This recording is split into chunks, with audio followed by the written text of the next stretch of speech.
Bonjour à tous les amis, bienvenue sur ma chaîne YouTube. Voilà, vous avez été nombreux à me demander comment j'avais procédé pour réaliser mon meuble sur mesure.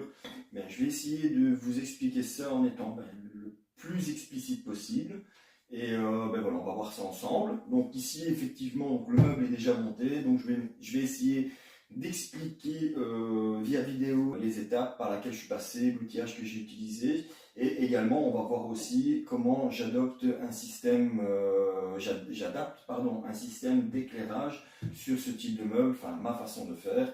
Et voilà, donc on va voir ça ensemble. Dans un premier temps, j'ai représenté mon projet sous forme de schéma. Voilà, je ne suis pas menuisier, c'est sincèrement ça à la portée de tous. Vous pouvez vous apercevoir que j'ai mis les dimensions terminées, donc ça c'est important.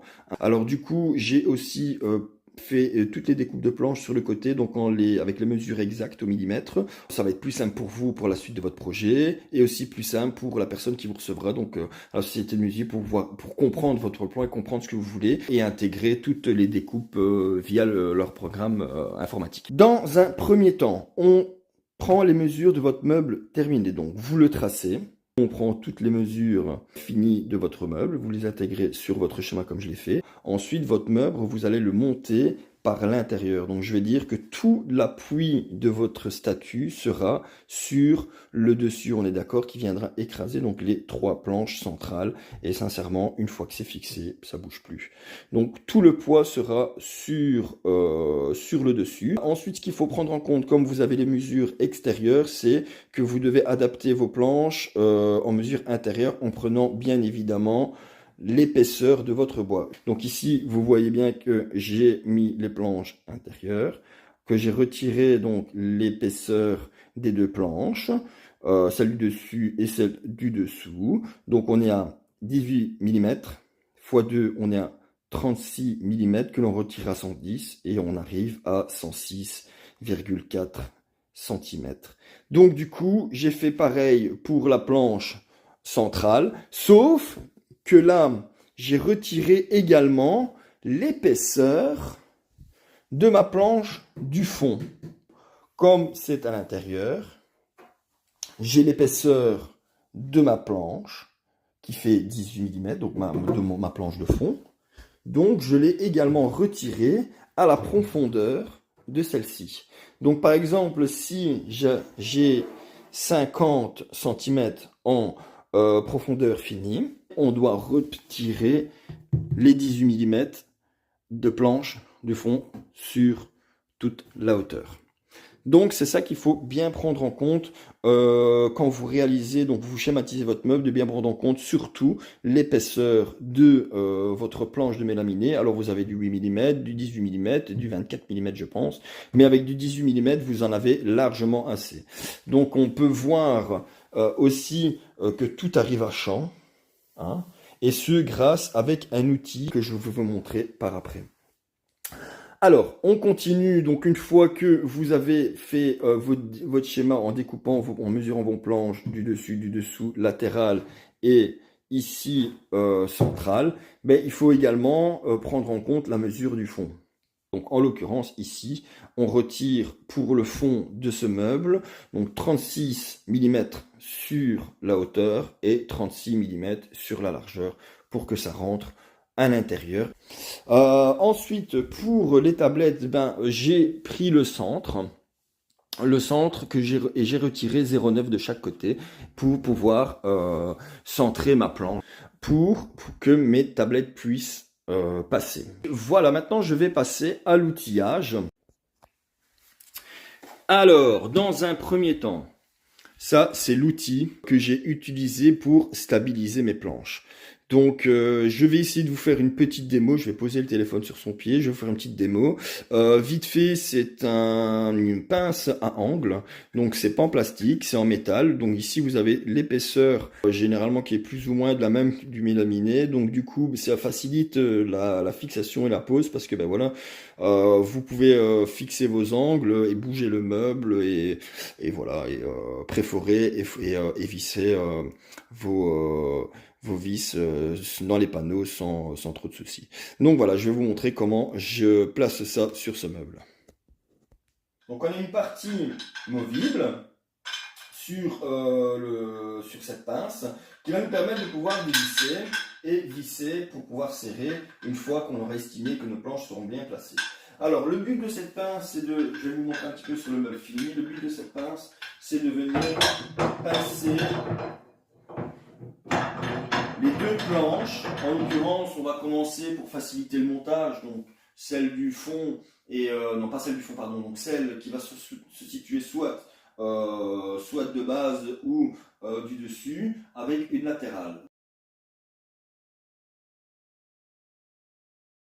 Donc ça veut dire que le but ce sera de placer votre pince au sol, de venir mettre les deux planches sur la tranche, donc ici, de venir serrer tout doucement, légèrement pour les mettre à serrage et pour pouvoir les régler, les deux planches en les mettant vraiment à champ.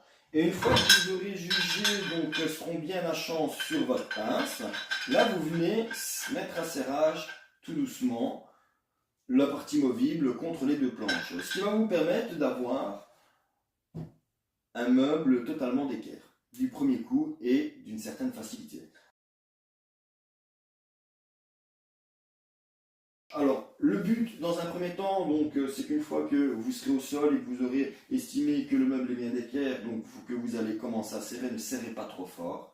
Placez la deuxième pince, donc placez les deux planches, faites ramener les deux planches et mettez les d'équerre aussi dans le sens opposé. Et là, vous placez votre deuxième pince. Et là, une fois que vous êtes sûr et certain que tous les bords sont bien à champ, bien contre l'autre et que les deux planches sont bien d'équerre, là, vous pouvez serrer pour stabiliser les deux planches.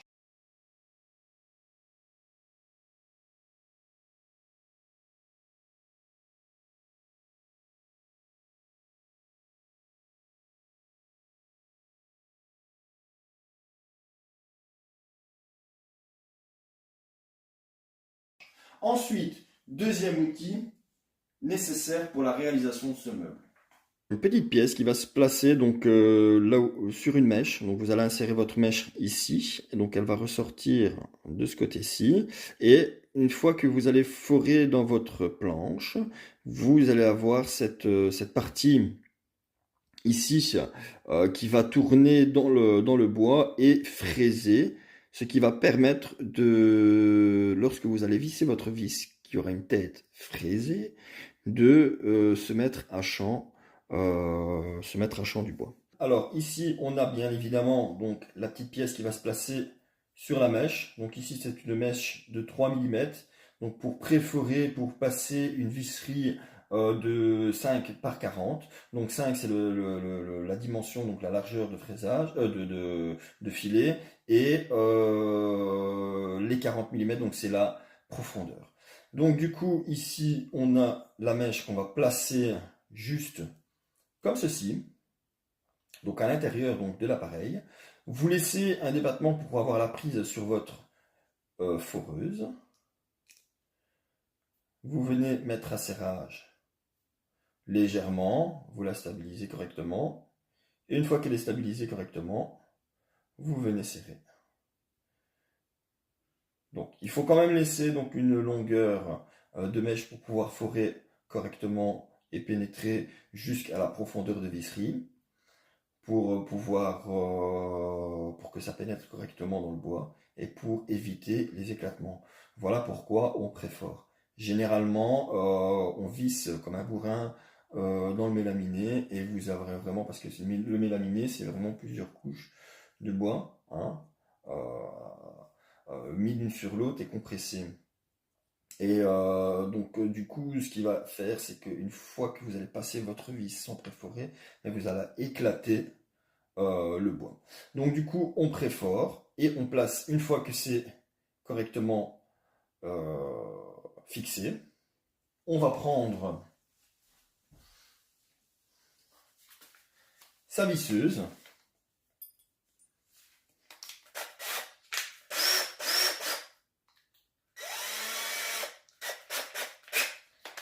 Et voilà, c'est parti. Vous n'avez plus qu'à forer tranquillement, vitesse normale, et on s'arrête toujours à une force de 18 au moins.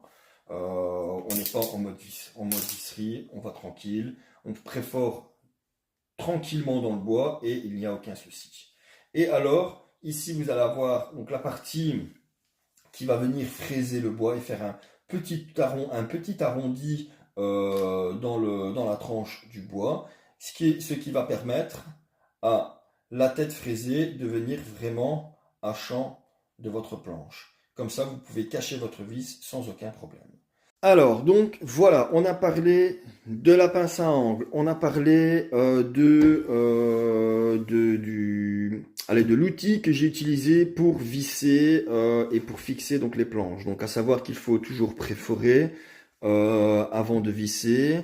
On essaie toujours de préforer avec une taille de 2, de 3 en dessous de la vis qu'on va utiliser, ce qui va permettre à la vis de pénétrer facilement. On utilise un outil de fraisage, comme je vous ai montré, qu'on va fixer sur la mèche pour pouvoir, comment je vais dire, fraiser, comme son nom le dit, sur la face de la planche. Et au moins, quand on va visser sa vis, la tête arrivera à champ de la planche et vous pourrez placer. Donc, moi j'ai choisi donc des stickers. Hein. Il y a toutes sortes, il y a des capuchons, il y a plein de choses. Et il y a des systèmes beaucoup plus élaborés également que le mien. Hein. En l'occurrence, bon, moi j'ai essayé de dissimuler ça comme je le pouvais. J'ai fait comme je le savais le faire. Donc je vous le montre comme je sais le faire. Donc du coup, voilà. Donc on a vu la pince pour fixer. Donc la façon dont j'ai procédé pour schématiser mon meuble avant-projet. Et pour que ça soit lisible et compréhensible. Donc du coup, voilà, donc bien prendre en compte l'épaisseur de bois pour les planches intérieures. Donc à savoir pour celle du dessus et du dessous, je reviens dessus, qu'on retire donc l'épaisseur de votre planche, que ce soit du 8, du 18. Moi je vous conseille du 18 mm, ça sert à rien de prendre du 24. Ou sinon après vous allez passer dans le multiplex et là vous allez avoir c'est des prix de malade et ça ne sert strictement à rien. Là sincèrement je peux me mettre dessus, le meuble il bouge pas, vous pouvez mettre 100 kg dessus, il n'y a aucun problème. Donc du coup voilà. Également pour les planches centrales, hein, forcément on prend toujours en compte la mesure intérieure, hein, pour pouvoir mettre votre planche centrale, c'est très important. Et le but c'est que moi j'ai fait un petit trait à 0,9, hein, comme il fait 18 mm d'épaisseur à 0,9 j'ai fait un trait. Ici j'ai pris la mesure intérieure et pas la mesure de la planche du dessus. On peut faire l'erreur et alors là vous avez un décalage, vous êtes foutu. Donc ce qu'il faut vraiment bien en prendre, je le redis encore et encore, c'est la mesure intérieure. Une fois que vous avez pris la mesure intérieure, que vous l'avez tracée, ici vous mettez votre, encore une fois je reprends l'appareil qui est ici. Vous les mettez en équerre bien correctement avec cet appareil-là. Et alors, encore une fois, de l'autre côté, moi j'ai préféré fixer donc sur le côté. J'ai bien repris en mesurant pour tomber vraiment dedans. Donc c'est tout des calculs à faire et j'en ai pas. Vous voyez, j'ai pas mis beaucoup de visserie. Hein, j'ai pas défoncé le meuble. Hein, j'en ai mis une là. J'en ai mis 3 ici. J'en ai mis 3 là. J'en ai mis 4 ici. J'en ai mis 3 en bas au 4, je pense. Mais je n'en ai pas mis des centaines. Ça ne sert strictement à rien. Donc le meuble n'est pas encollé parce qu'il faut qu'il reste démontable. Le but est de réaliser un meuble assez facilement et à moins de coûts. Ça m'a coûté 227 €, TVA comprise. Voilà. Vous voyez? Donc on est sur une planche en mélaminé, donc ouais, ça c'est le type Carbon Marine Wood. Hein. Bon, j'ai eu 15% parce que je connais la société, mais on est à 67,54 € hors TVA pour la planche de 2,80 m sur 2 mètres. Bon, j'ai encore des découpes, hein, vous voyez, ils font bien ça. Hein, donc ici, on a tout la schématisation, le prix, donc ça c'est... Et alors ici, ça c'est toutes les découpes des planches avec la pose de couvre-champ. Donc ça, je ne sais pas comment ça se passe au niveau du programme à la société chez laquelle vous allez vous présenter si vous décidez de vous lancer dans la réalisation d'un meuble perso. Mais tous les couvre-champs doivent être indiqués. Donc moi, tout ce qui est en jaune, c'est indiqué en couvre-champ. Donc ça, vous pouvez voir, ça ici, il n'y a pas de couvre-champ. Le couvre-champ, c'est ce qui permet de, une fois que votre planche est coupée en machine, vous voyez tout ce qui est l'intérieur du mélaminé, donc la composition de la planche. Et alors on vient revenir couvrir avec une bande, comme une bande ici de couvre-champ qu'on vient pré-encoller, mais ça c'est fait en machine. Vous avez des champs qui existent déjà encollés, vous avez plus qu'à mesurer, découper, passer un coup de fer à repasser dessus et passer un coup de ciseau à bois pour venir mettre tout ça en forme. Mais là, en l'occurrence, tout est fait via une machine. Donc, le couvre-champ est placé en machine. Donc, ça, faut voir avec votre société comment ça se passe. Mais le couvre-champ, en l'occurrence, c'est ce qui va finir votre meuble. Donc, chaque planche qui va être découpée, vous devrez déterminer les couvre-champs par où on les place. Et alors ici, vous avez aussi également une schématisation sur toute la découpe des planches. Et ce qui est en assuré, c'est mes chutes. Une pince à encre sur Amazon, ça m'a coûté peut-être 30 balles. Alors, j'ai utilisé aussi donc un foret de 3 pour forer avec, enfin pour visser avec du 4,50. Hein. Enfin, du 5,40 pardon, du 5,40. Donc j'ai préforé avec du 3, hein, ou du 2,5, je sais plus, mais en couleur j'avais la mèche de 3, donc je vous ai montré l'exemple avec la mèche de 3. Et on a un petit appareil, ça m'a coûté 3 balles, hein, au magasin de bricolage du coin. Et alors faire bien attention de prendre le diamètre, le bon diamètre qui va aller sur votre mèche, hein. Vous avez tous les diamètres, parce que toutes les mèches ne rentrent pas dans les orifices ici. On a toujours un petit battement. Et alors ça va vous permettre de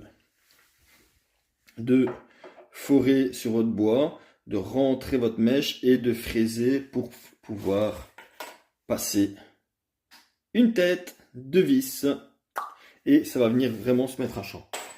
Si par exemple vous êtes amené à devoir faire un grand display et que les prix ça vous semble aberrant au niveau de... Ben voilà, et que vous avez envie de mettre vos 3, 4, 5, 6, 10 statues et faire vos meubles vous-même, vous pouvez même le superposer, hein, ça, hein, vous en faites 4, t'en superposes, t'en fais un deuxième, tu le superposes. Tu t'es même pas obligé de le fixer une fois qu'il sera bien mis à champ, que tout est bien posé, que tout est d'équerre, il va poser crème dessus et tu peux t'empiler, te faire... allez, je vais dire des caissons de 4 à chaque fois. Vous pouvez réaliser vos meubles sur mesure, voilà, sans trop de problèmes. Maintenant, ce qu'on va voir, c'est l'éclairage. Donc, il y a énormément de personnes qui m'ont demandé comment j'avais procédé pour l'éclairage. Eh bien, on va voir ça ensemble. Donc on va voir les profilés, on va voir le ruban que j'ai utilisé, on va voir le transfo, comment calculer sa puissance par rapport au LED et par rapport au transfo, parce qu'on confond généralement toujours avec watts et ampérage, à savoir que le plus important c'est l'ampérage de vos rubans LED qu'il faudra prendre en conséquence par rapport à votre transformateur. Alors, qu'est-ce qu'on a? On a du ruban LED. Hein. J'ai utilisé donc la puissance, c'est du 14 watts par mètre en 120 degrés et du 4000 Kelvin. Donc c'est d'une température blanche. Donc c'est exactement donc le même Kelvin, donc la même température Kelvin qu'il y a dans. Ici ça donne un petit peu jaune comme ça, mais non, c'est l'effet de la caméra qui fait ça. Mais sinon on est vraiment totalement sur une couleur très très blanche. Hein. Donc voilà. Donc je vais vous montrer comment j'ai réalisé. Je vais faire le même procédé que pour ces meubles pour les intégrer ici à l'intérieur. Alors, du coup, on a du fil audio. Donc ça, c'est du 0,75. C'est un petit peu gros. Hein. Généralement, il faut du 0,25, du 0,50. Alors ensuite, on a des profils LED en 45 degrés. Donc j'en ai sorti un ici de son plastique. Donc vous voyez, donc c'est un profilé LED en aluminium. Là on va venir à l'intérieur donc coller notre ruban LED comme ceci. Donc je vais en défaire un. Voilà. Donc voilà, encore une fois, c'est des chutes, hein, mais j'en ai largement assez. C'est des chutes du précédent installation. Il faut savoir que j'ai acheté je ne sais plus combien de mètres de ruban pour réaliser ce display. Donc du coup, ici, j'en ai encore des neufs. Hein, doit me rester un ou deux neufs. Mais là, ici, ce sont toutes des chutes que j'ai gardées parce qu'elles ont été coupées au bon endroit et elles sont toujours fonctionnelles. Et il y aura assez pour réaliser donc ces 4 box. Donc pour ça que j'ai pris 4 paquets, 4 chutes. Donc voilà. Alors le but, ça va être de placer ce ruban LED et de venir l'encoller ici à l'intérieur. Donc voilà, ici vous voyez, vous pouvez couper en plusieurs séquences. Donc ici, vous voyez, vous avez la partie encollage. Donc ici, vous avez un plastique, enfin un papier, c'est autocollant, et vous venez le coller à l'intérieur de votre ruban, à l'intérieur de votre profilé. Ensuite, vous avez la coque ici, donc qui est le réflecteur, qui va permettre de d'avoir une belle homogénéité de lumière à l'intérieur de vos box. Alors, profilé, ruban, ici, donc ça c'est autre chose, donc ça ce sont les charnières que je vais utiliser pour les portes vitrées, donc ça ce sera dans une prochaine vidéo, je l'ai dit déjà tout de suite. Ensuite, on a ici donc les attaches des profils. On a les attaches donc des profils LED en 45 degrés. Hop. Et les finitions. Donc on a une finition avec un trou pour laisser passer le câble et une finition sans trou forcément qui va aller de l'autre côté. Ça dépend de quel côté vous allez faire sortir votre câble. Alors ensuite, on a ici donc ces petites clips de fixation qu'on va venir fixer ici en dessous et qui va permettre de fixer votre profilé. Ensuite, on a aussi des connecteurs. Donc ça, ce sont des connecteurs jack. Vous en avez des mâles et vous en avez des femelles, ce qui va vous permettre de faire les connexions entre votre ruban et votre transfo. J'aurai besoin seulement d'un connecteur femelle qui va venir dans le transfo que je vais vous montrer. On va tout vous montrer en même temps. Clac, donc voilà. Donc ça c'est un connecteur mâle, donc du transfo. Et on a le connecteur jack femelle qui va venir ici à l'intérieur. Voilà. Tac. Voilà. Et alors vos câbles seront reliés ici. Donc vous allez me dire, il n'a qu'un seul jack. Comment il va faire pour relier ces 4 luminaires? Eh bien c'est ce que je vais vous montrer tout de suite. Dans un premier temps, ce que je vais faire, c'est que je vais couper mes profilés aux bonnes dimensions. Il faut savoir que je vais prendre la dimension intérieure, on est bien d'accord, que je vais la reprendre sur ce profilé, mais que je vais prendre en compte aussi l'épaisseur de ma finition qui est de 1 ou 2 mm, je pense, il faut que je remesure, mais je vais faire tout ça. Donc je vais retirer les 2 mm de chaque côté, parce que voilà, il y a deux finitions, une à gauche, une à droite. Je vais retirer à la mesure totale ici les 4 ou 5 mm sur la longueur finale de mon profilé et je vais venir les couper avec une disqueuse. Donc je reviens vers vous une fois que c'est fait. Voilà, donc je reviens avec mes profilés tous coupés à la bonne dimension. Donc alors le but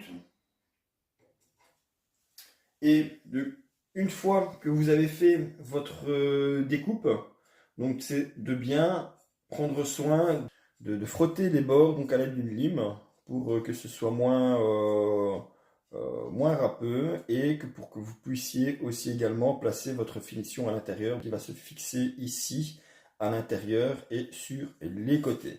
Ce que je vais faire avant de vous montrer le placement donc, du ruban LED dans le profilé, c'est que je vais aussi vous dire comment découper la coiffe, donc qui va se servir de diffuseur pour votre bandeau LED.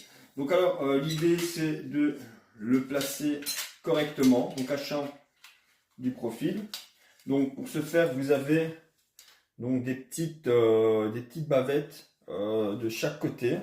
Ici, vous avez des petites bavettes. Et alors, le but, ça va être de placer le réflecteur correctement donc, dans la rainure. Donc, je vais essayer de vous montrer ça correctement. Donc, on le place dans la rainure correctement. Et ensuite, on vient donc, le clipser de l'autre côté dans la rainure.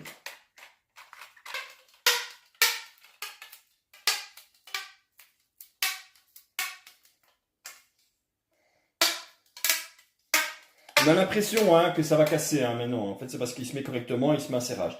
Donc voilà, votre réflecteur ici est placé. Ce qu'on va venir faire, à l'aide d'une petite scie à métaux très fine, on va venir couper à ras en suivant donc, le plat du profilé. Voilà, donc une fois que vous avez coupé votre profilé et votre diffuseur donc à la bonne dimension, donc couper le diffuseur, donc je rappelle, j'ai utilisé donc une petite scie à métaux comme ceci, donc c'est très simple. Donc on place, forcément vous avez la longueur ici du diffuseur en trop, vous placez votre scie à métaux et vous venez couper le long pour être vraiment bien à champ et bien à plat. Maintenant qu'on a préparé donc le diffuseur avec le profil, ce qu'on va faire, c'est qu'on va délimiter la distance du ruban LED dans le profilé. Donc pour cela, je me munis du profilé en question. Et ensuite, on va, tout simplement, donc celui-ci, il est bon. Donc on va tout simplement prendre notre ruban LED. On va placer donc dans notre profilé.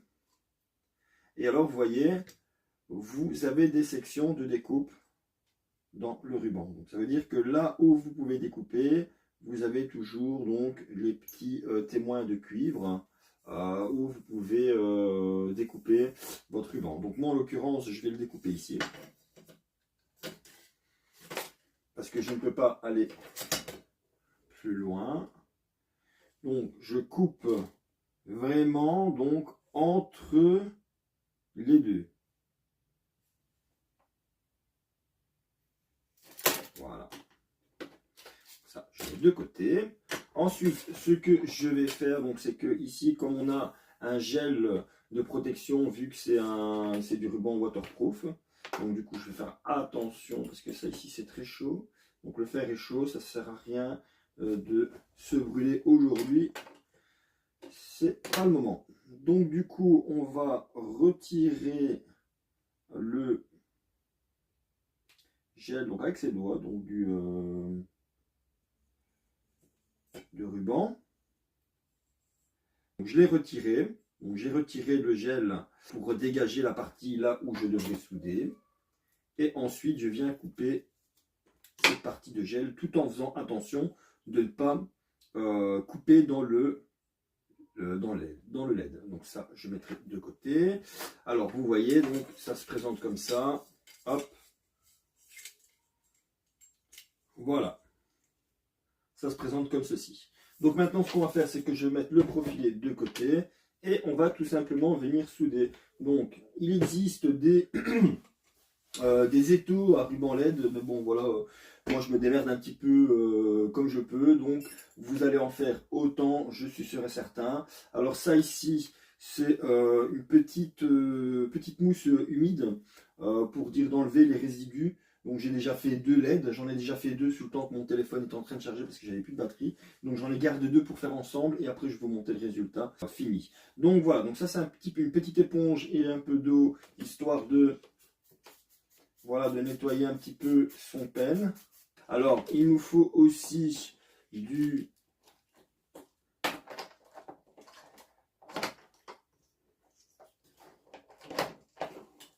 Donc il nous faut aussi donc de la gaine rétractable.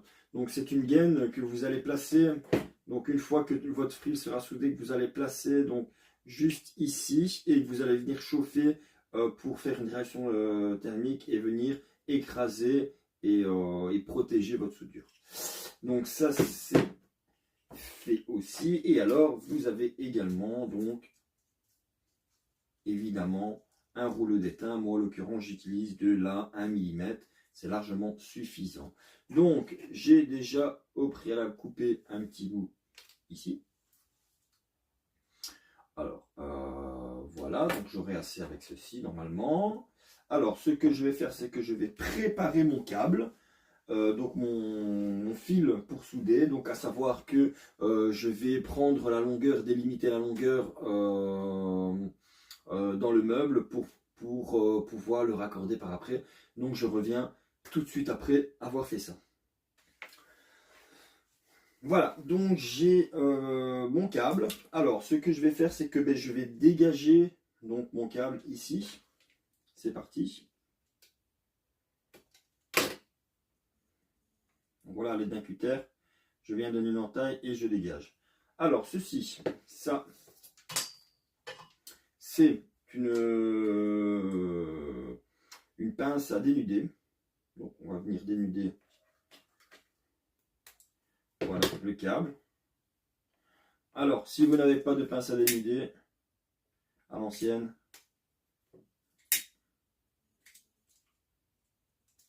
ça fait très bien le taf. Alors ce qui est plus important, c'est qu'on tourne quand même bien donc, le câble pour qu'il n'y ait pas de parasites. Vous avez voilà, une belle section ici. Donc toujours bien respecter quand vous soudez le pôle. Donc vous avez toujours un plus et un moins. Donc toujours un plus et un moins. Et vous le référencez donc sur votre câble. Donc le négatif le noir, le positif le rouge. Donc vous allez venir souder donc les deux pôles. Enfin vous allez venir souder pardon en respectant bien les pôles. Donc ça c'est un. Donc une fois que vous êtes bien positionné, donc moi je m'aide de ma petite pince à dénuder pour pouvoir stabiliser mon ruban. Alors ce qu'on fait au préalable, on préchauffe son fer à souder.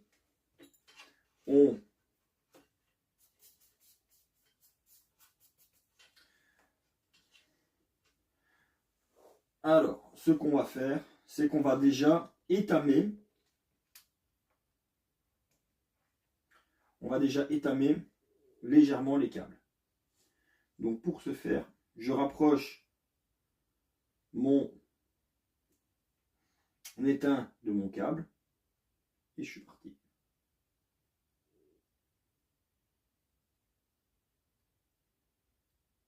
Voilà, on étame le câble.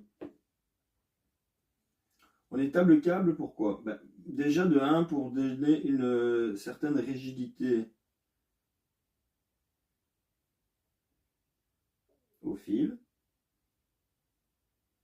Et aussi pour avoir une facilité lorsque vous allez souder sur votre votre ruban.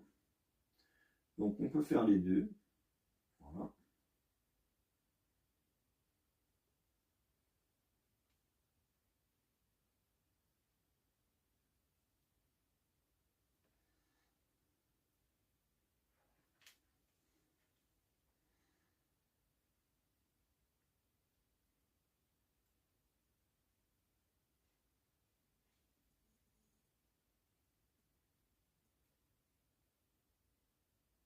Voilà. Donc lorsque vous avez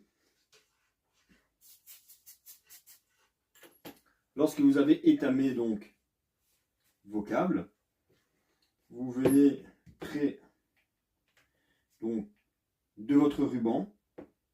Vous voyez, une fois que c'est étamé, c'est plus chaud, ça sèche très vite et ça durcit très vite.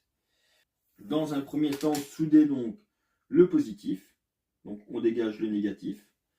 On prend son étain, son fer à souder pardon, et on va venir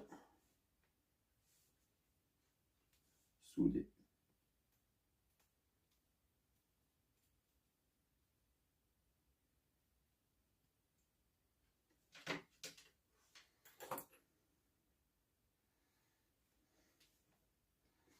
Voilà. Donc, notre premier câble est soudé. Ensuite, ce qu'on va faire, c'est qu'on va venir souder le deuxième. Donc, cette fois-ci, on va rapprocher notre câble. Vous voyez? Donc, celui-ci ne bouge pas, il est soudé. Hein. Et on repart dans la soudure du deuxième.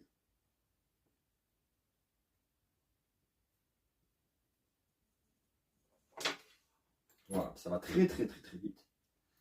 Voilà, donc ici notre câble est soudé. Donc ce que je vais faire, c'est que je vais juste ajouter un peu de matière.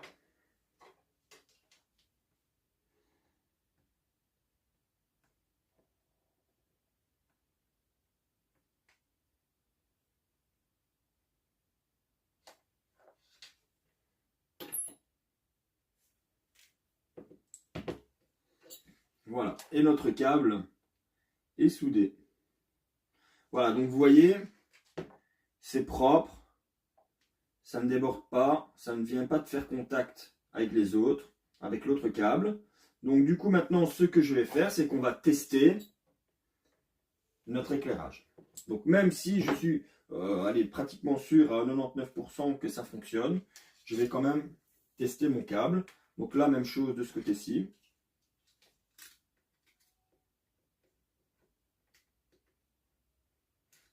Je dégage mes deux câbles.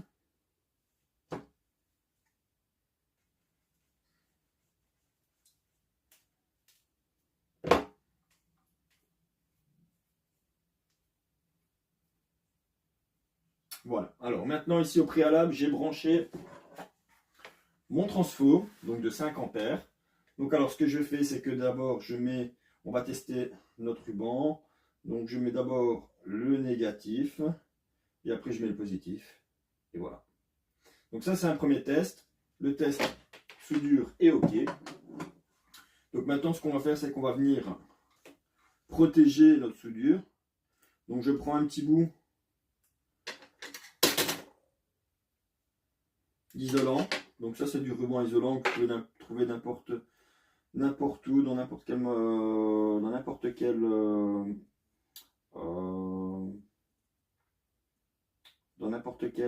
magasin de bricolage.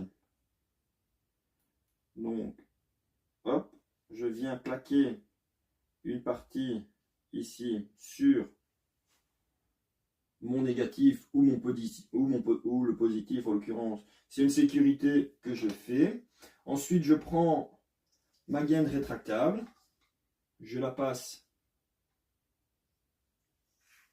à l'intérieur, dans mon câble, et je vais venir protéger ma soudure. Voilà. Donc je la mets à ras de la coupe de mon ruban, et ensuite je viens chauffer ma gaine rétractable. Donc il en existe de toutes les dimensions. Hein, donc moi ici j'ai pris en l'occurrence une de 1 cm de large pour pouvoir passer dans mon ruban qui fait lui 1 cm de large. Et après le reste, il se plaque tout seul contre le câble, quoi. Et alors ça permet aussi de protéger vos soudures et que ça soit une finition beaucoup plus propre. Donc voilà, ensuite ce qu'on va faire, c'est que on va venir coller notre ruban LED. Donc pour ce faire, on décolle légèrement votre ruban, le ruban. Ensuite, moi ici en l'occurrence, je dois faire une petite incision, voilà, dans le papier pour pouvoir décoller par après. Et ensuite, on est parti.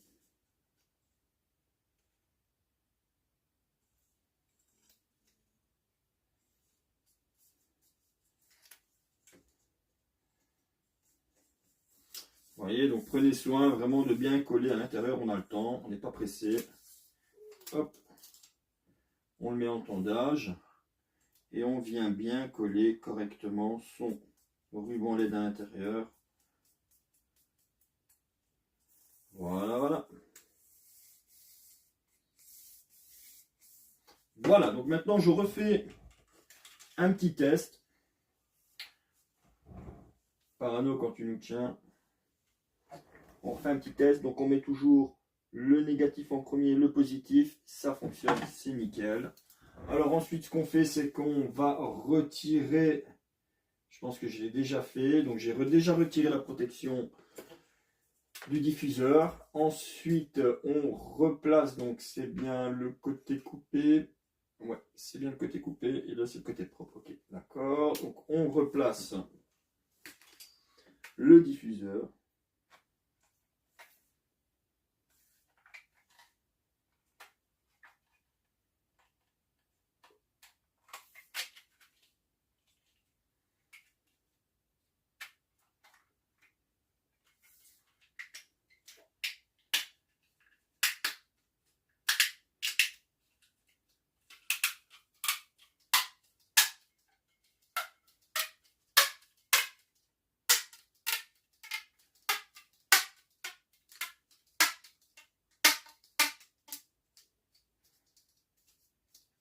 Voilà, donc le diffuseur est placé. Ensuite, on nettoie un petit peu le plan. Donc ce genre de morceaux d'étain, ne tenez pas, ça ne sert strictement à rien. Vous allez vous cramer les doigts pour rien. Voilà, hop, hop, hop, hop. Petite poubelle. Donc ensuite, une fois que vous avez replacé donc, le diffuseur sur le profil LED, donc on a déjà quelque chose de très sympa, belle finition. Alors ce qu'on va faire, c'est que maintenant on va placer donc les finitions de côté, latérales. Donc là, en l'occurrence, on les place assez simplement. On a juste à presser dessus. Hop. Et ensuite, on a la finition donc avec un trou. Donc là, on passe le câble là à l'intérieur. Et voilà, vous avez votre profil qui est terminé. Donc on va faire maintenant le dernier ensemble. Donc même procédure. Alors on enlève le profil, on enlève la protection.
Voilà. Et alors, hop. Voilà, voilà. Alors, on refait un petit test. Bien que ça fonctionne, mais au moins, je vous montre quel effet ça donne. Là, vous avez vu la différence, donc, avec le, enfin, vous allez faire la différence entre donc sans diffuseur et avec diffuseur. Et vous allez voir. avec diffuseur, ça permet réellement d'avoir un rendu lumineux à l'intérieur de votre box.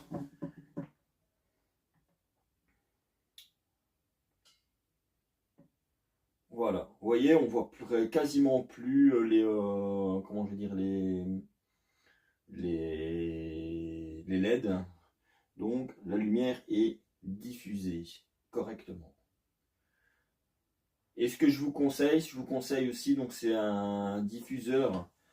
Donc vous avez le choix quand vous achetez ceci, donc ce type de profil, vous pouvez les avoir sur Amazon.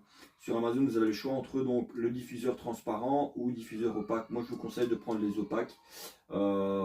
C'est beaucoup mieux et ça diffuse mieux la lumière, je trouve. Donc voilà, et bien maintenant, nous allons passer au montage. À tout de suite. Alors, donc, maintenant que les profilés sont réalisés, ce qu'on va faire, c'est qu'on va les installer donc, dans les étages. Donc, ils vont venir se positionner comme ceci à l'intérieur. Donc voilà, on va donc placer les petites équerres pour clipser donc justement le profil LED. On va faire le passage des trous, etc.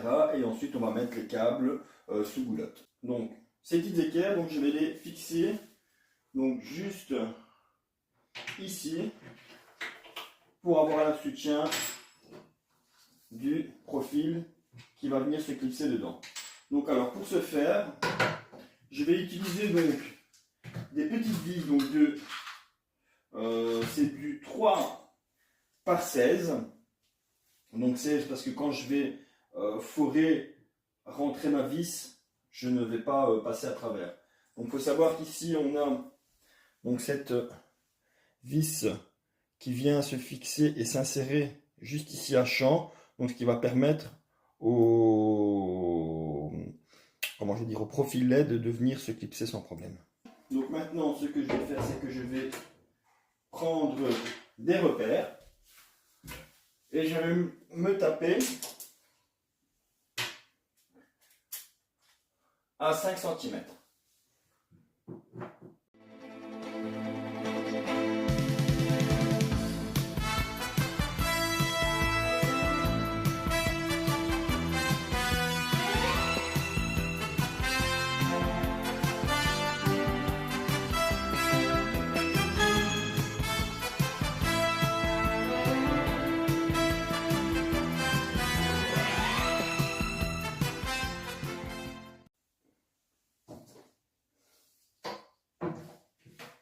Et ensuite, on clipse notre profilé.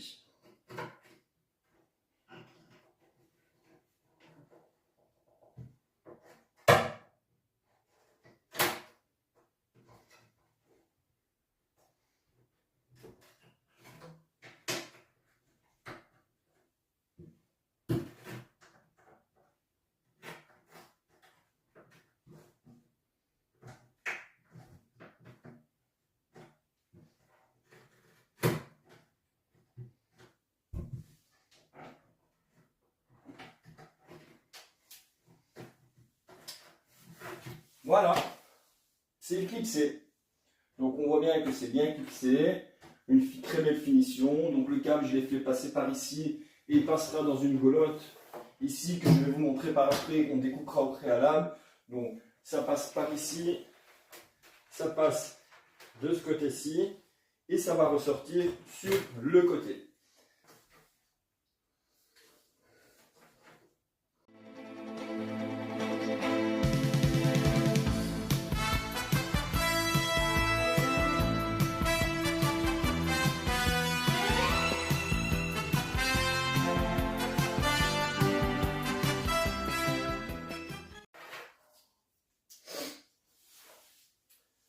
Alors, même chose, ici, donc on va fixer les équerres, enfin les fixations, et après on va placer donc les deux réglettes du bas, pour pouvoir après raccorder le tout, bien sûr, forer les passages de câbles, mettre les goulottes de câbles pour masquer ces câbles qui seraient visibles, Et ensuite, on va faire le raccordement ensemble.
Voilà, donc nos 4 réglettes LED sont montées. Donc j'ai préféré donc un passage de câble sur la gauche plutôt que sur la droite. Comme ça, je vais repartir donc en forant un trou dans le fond et repartir sur une seule goulotte de fond qui donnera à l'extérieur parce que mon meuble va se situer de ce côté-ci. Et la prise qui va alimenter les LED se trouve sur le flanc donc, de cette armoire. Donc le but maintenant, ça va être de placer donc les goulottes, de forer tous les trous pour faire le passage de câble et cacher tous ces fils et faire ensuite le raccordement.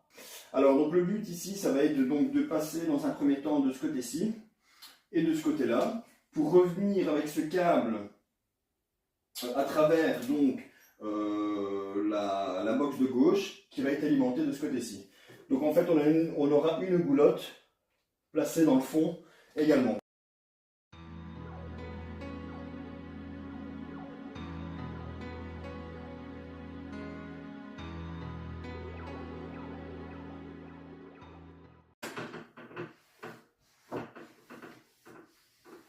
Voilà. Et alors maintenant on peut placer le câble à l'intérieur de la goulotte. Mais je ne vais pas le faire tout de suite. Donc je vais laisser ça ici comme ça. Et maintenant ce que je vais faire, c'est que je vais forer donc, de l'autre côté pour pouvoir passer mon câble ici. Alors ce que je vais faire, c'est que je vais prendre ma foreuse, si je la retrouve, elle est ici. Et je vais forer avec une mèche de 6 pour pouvoir passer mon câble.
J'ai fini l'étage du dessus, donc je vais vous montrer un petit peu le passage de câble.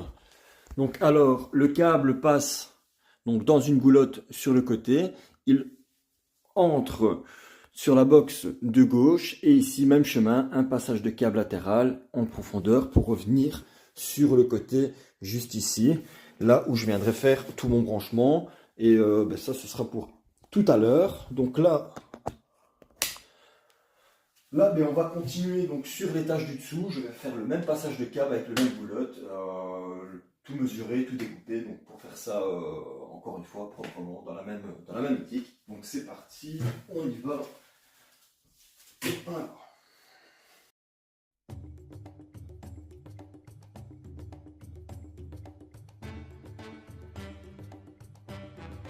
Donc voilà, j'ai pris les mesures complètes intérieures, c'était plus ou moins les mêmes que celles du dessus. Donc ce que je vais faire maintenant, c'est que je vais recouper les goulottes aux bonnes dimensions pour pouvoir cacher mes câbles de la même façon que l'étage du dessus. Donc, je reviens avec mes passe-câbles coupés à bonne dimension. Donc maintenant, ce qu'on va faire, c'est qu'on va, avant toute chose, fourrer donc, les trous pour le passage de câbles. Comme ça, après, je serai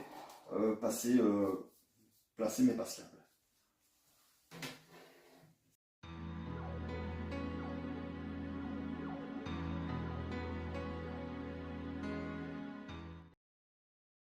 Donc voilà, maintenant j'ai fait le trou, je vais vous montrer.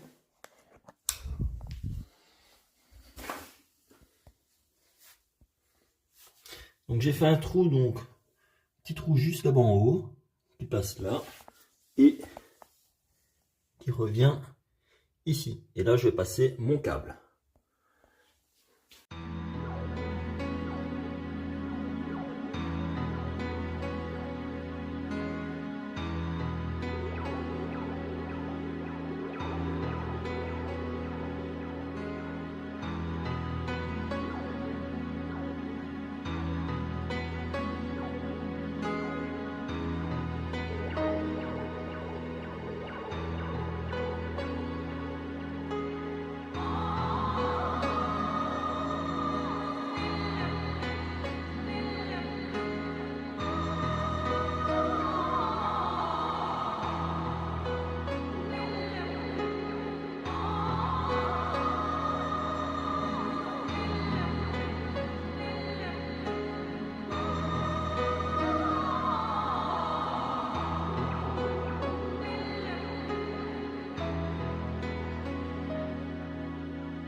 Maintenant, nous voici arrivés à l'étape de la connexion de nos fils. Pour ce faire, donc, je vais me munir de mon transfo et également de bornier, donc plus connu sous le nom, donc sous la marque Wago.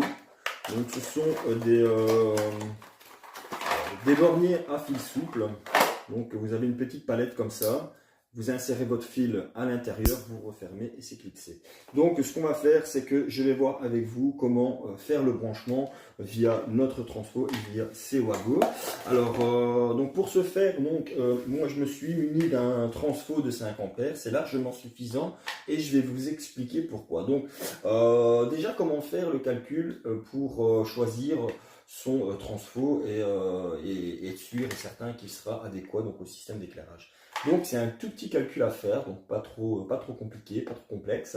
Donc pour faire simple, on va prendre la mesure complète donc, des rubans que vous devez alimenter. Donc en l'occurrence, moi ici, j'ai 56 cm de ruban par chaque case que j'ai multiplié par 4 parce que j'en ai 4.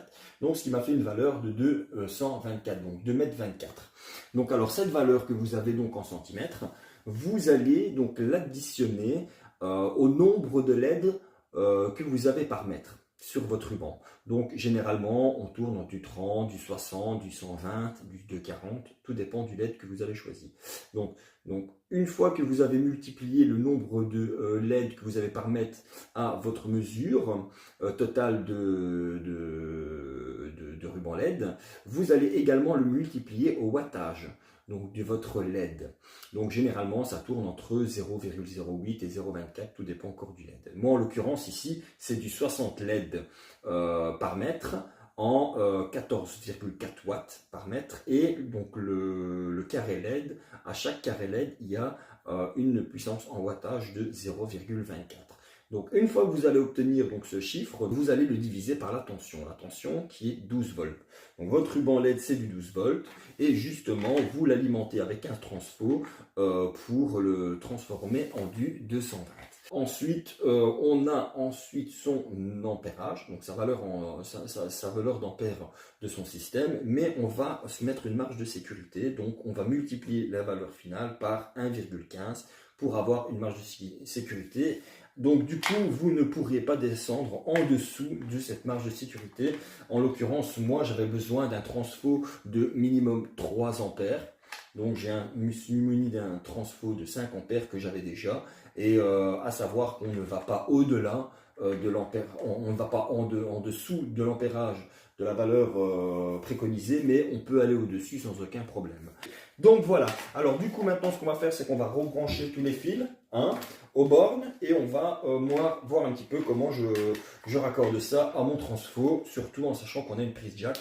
Donc voilà, c'est parti, on y va. Donc à savoir qu'un bornier, donc on peut, donc là on va utiliser, donc on a un bornier 5 fils, on a 4 fils rouges, 4 fils noirs, donc on va avoir besoin de 2 borniers. Donc chaque fil vont être alimentés, enfin vont être raccordés ici au bornier, et ensuite on aura un autre bornier tout seul ici pour repartir au transfo. Donc je vous montre. Alors, on prend un fil rouge, noir, pardon, on va commencer par la noire. Donc, ça se clipse ici, à l'intérieur. Donc, on va passer notre câble à l'intérieur. On va clipser. On vérifie si c'est bien fixé. C'est bien fixé. Ensuite, on reprend ici notre câble. On le met dans le suivant.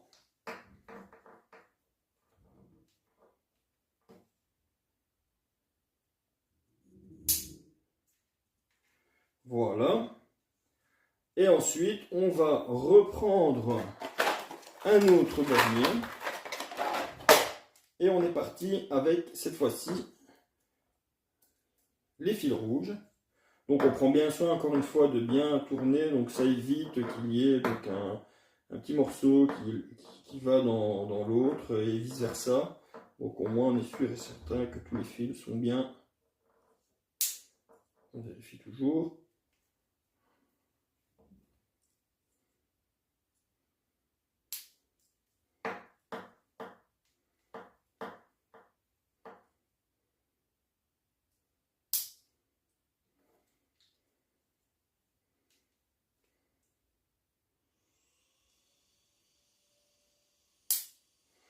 Voilà, donc on a nos deux parties de câble. Alors maintenant ici ça va être le but, donc tout est relié, donc vous voyez, donc on a mis les fils noirs d'un côté et les fils rouges de l'autre. Alors ici il me reste une place, donc je vais ouvrir la borne pour marquer celle qui me reste une place. Et ici il me reste aussi une place également, j'ai déjà marqué la borne. Alors du coup maintenant on va encore se munir de câbles. Donc on va prendre une mesure, une distance pas trop grande, ça ne sert à rien. Donc pour venir d'ici et plus ou moins, on va se prendre plus ou moins une distance comme ceci. On va venir couper avec une pince coupante.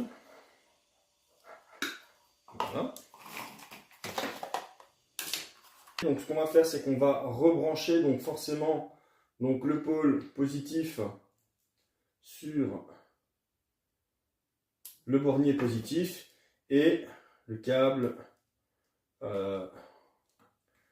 noir qui est le pôle négatif sur le bornier négatif. Donc alors ici on repart donc avec un câble pour aller à notre alimentation. Et c'est là que la prise jack vient jouer son rôle. Donc ce qu'on va faire, c'est qu'on va se munir d'un très fin tournevis. Voilà, en placer donc les câbles.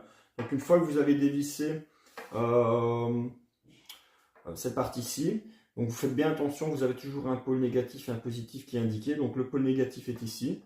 Donc on passe bien les fils de son câble. Ensuite, on le rentre dans la borne.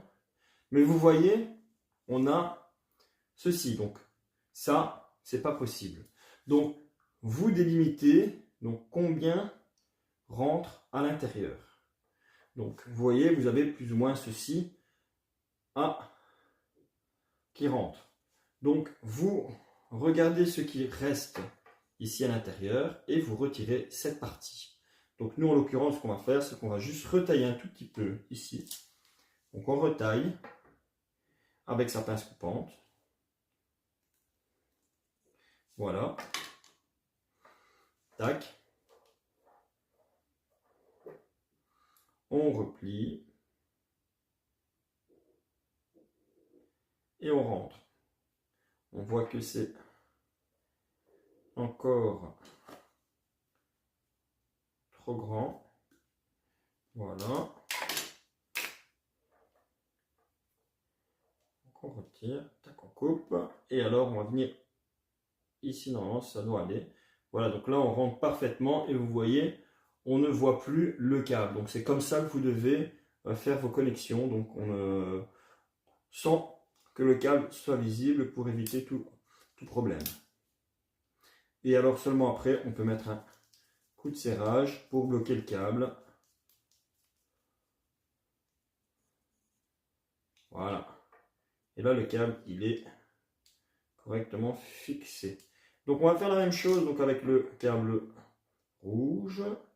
Donc là, on sait très bien qu'on est déjà beaucoup trop grand. Donc on va déjà couper.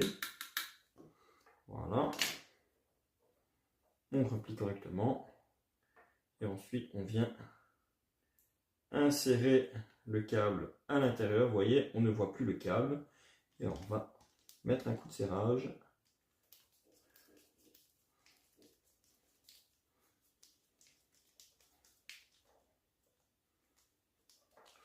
Voilà, donc ces bornes prise jack,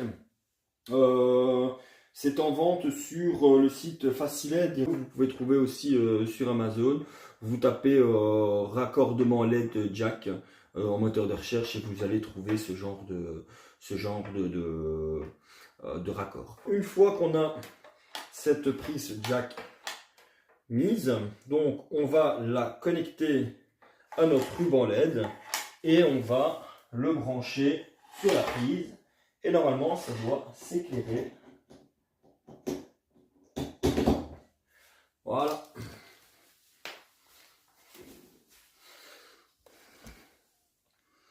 Voilà, donc notre système d'éclairage fonctionne parfaitement. Donc maintenant ce que je vais faire, c'est que je vais tout replacer correctement. Je vais mettre des goulottes propres sur le câblage. Et voilà, la partie éclairage du meuble est terminée. J'ai fait la finition donc j'ai mon câble qui passe donc de ma vitrine ici, qui revient de ce côté-ci. Et alors ensuite, donc ça prend dans la goulotte. Ici, j'ai mes connecteurs. Ça repasse encore dans la goulotte. Et ici, dans la goulotte, j'ai ma prise jack qui est juste ici. Le meuble est terminé. Maintenant, on n'a plus qu'à poser les charnières. Donc, ce que je vais faire, c'est que je vais les placer, comme je l'ai fait ici sur les armoires. Je vais faire la même chose. Donc, je pense que je les avais fait placer donc 5 cm au-dessus et 5 cm sur le dessous. Donc, plus votre charnière va être proche du montant, plus elle aura de l'accroche. Donc ça veut dire que toute la force généralement des portes, que ce soit des portes ou des fenêtres, sont toujours basées donc, au point le plus haut. Donc c'est là où il y a le plus de pression. Donc du coup ce qu'on va faire, c'est qu'on va la placer donc, la plus proche possible, mais pas trop. Il faut que c'est une certaine cohérence et il faut que le rapport de force à l'arrachement soit bien réparti. Donc voilà, donc on a une pommelle donc à pincement. Donc c'est une pommelle donc, qui est pivotante et il y a une visserie pour venir pincer donc la porte en verre, donc le verre qui sera coupé sur mesure. Donc on va visser, on va mettre à serrage Et on a aussi donc un petit silicone pour protéger donc le verre et également que ça fasse ventouse. Donc je vais vous montrer, vous allez voir, vous allez comprendre si j'arrive à enlever cette satanée pochette. Voilà, voilà. Alors, donc ça c'est la petite visserie. Ici on a la petite plaquette pour venir faire serrage qu'on va visser ici. Donc c'est ce qui va faire, c'est ce qui va bloquer votre pommelle lorsque votre porte sera fermée. Et alors on a ici donc un petit silicone, un petit morceau de silicone qu'on va placer ici à l'intérieur entre donc les vis qui également ont une petite partie en silicone et qu'on va mettre à serrage notre fenêtre. Et alors on sera également la régler, donc on met légèrement à serrage et une fois que c'est légèrement à serrage, ben, on peut régler notre porte au millimètre près avant de serrer définitivement. Donc voilà pour ce type de pommelle en vente sur Amazon, sur eBay, donc entre 8 et 13 € la paire, ça dépend quel vendeur vous avez à faire. Donc voilà, donc on va les placer tout de suite, donc à savoir que ce sont des pommelles qui se mettent à champ, donc elles se mettent à champ de vos meubles, donc comme ceci. Donc voilà, vous ne pouvez pas vous tromper. Du moment où vous mettez donc votre pommelle à champ de meubles, ben, vous serez toujours en fermeture intérieure et vous n'aurez jamais de problème. Donc c'est ce qu'on va faire tout de suite. C'est parti maintenant pour la pose des pommelles.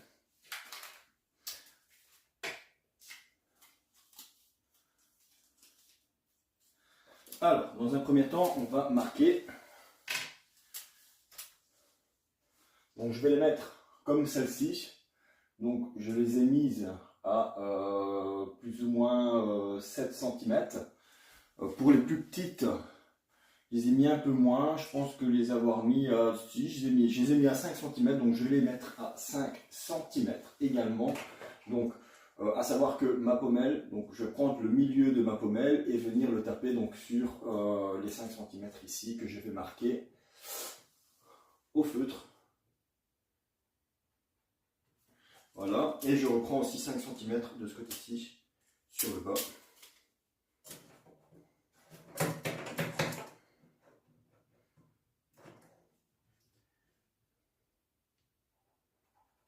Voilà, donc j'ai marqué maintenant mon emplacement.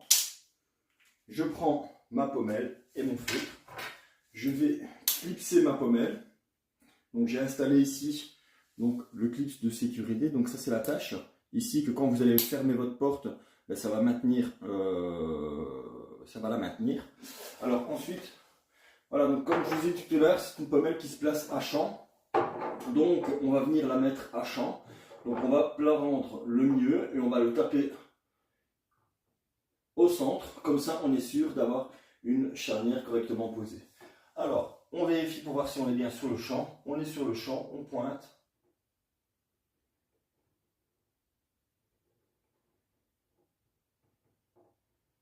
Voilà, donc j'ai pointé ma charnière. Donc ce que je vais faire maintenant, c'est que je vais venir aussi pointer la deuxième. Donc je prends le milieu.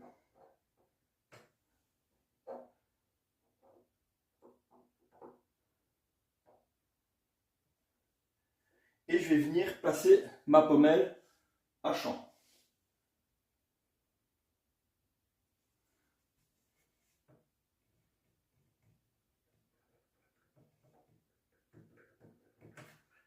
Voilà, donc j'ai pointé les deux charnières. Je vais maintenant venir préforer .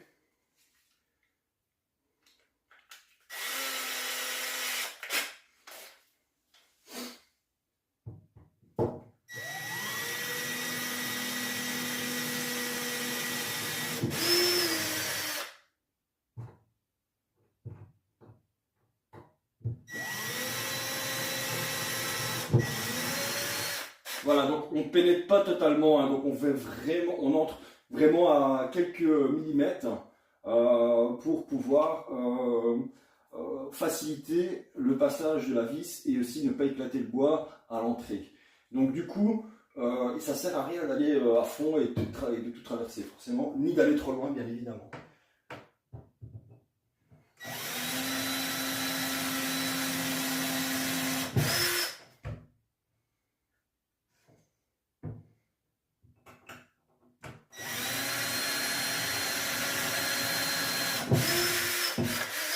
Voilà. Donc maintenant, ce que je vais faire, c'est que je vais mettre un petit coup d'aspirateur et après, je vais placer la charnière. Alors ensuite, donc on va placer notre charnière avec notre visseuse. Et avant, on va également l'encoller. Alors, pour ce faire, j'ai besoin de celle-ci. Alors, qu'est-ce que ça dit? Non.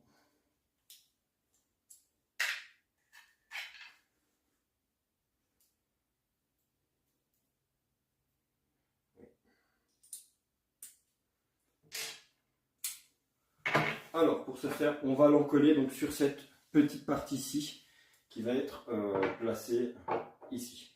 Donc, on va venir ici faire un petit bandeau.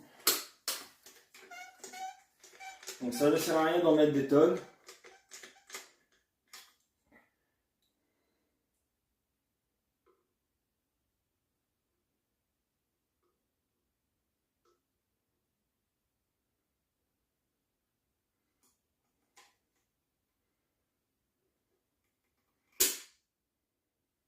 Voilà, donc j'en ai mis très peu. Ça va me permettre d'avoir une certaine approche supplémentaire.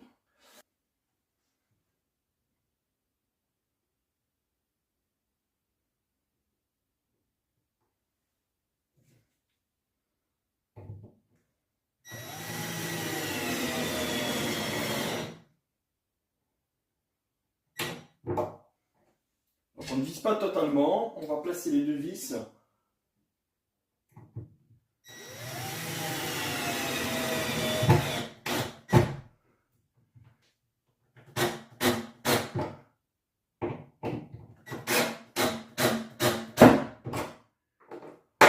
Voilà.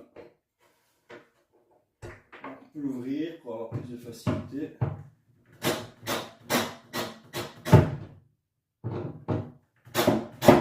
Voilà. Donc là, notre première pommelle est placée. Alors, on va faire la seconde.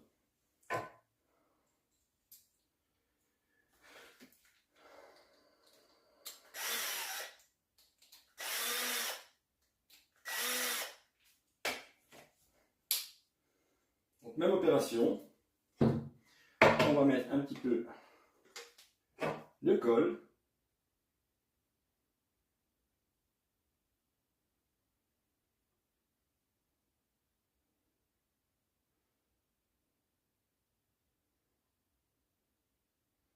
Voilà.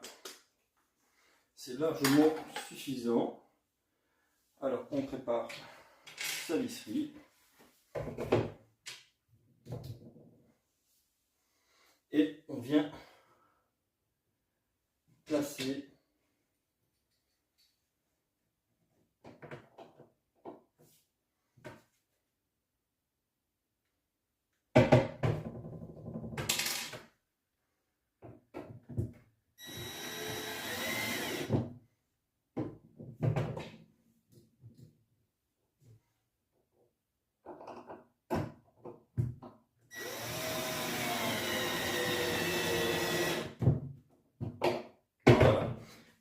qu'elle est placée, là, on peut venir l'ajuster une fois que vous avez mis la visserie.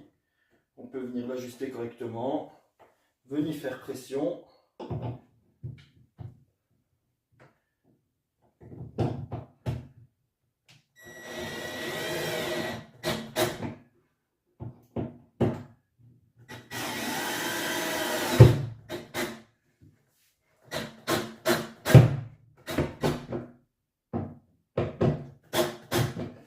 Voilà.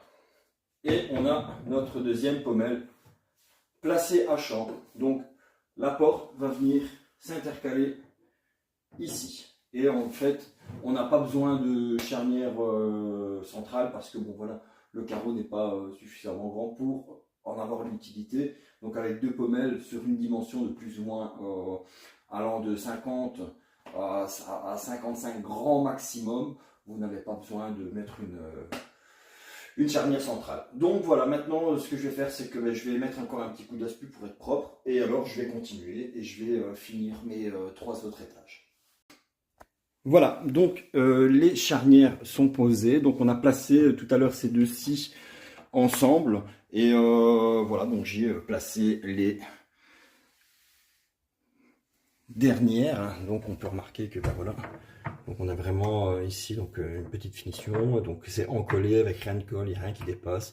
Et voilà, ça vous permet de donner une sécurité. Vous voyez, ça vient bien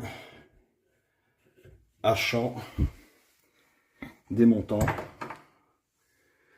Donc, voilà. Vous pouvez voir aussi le système d'éclairage avec la boulotte.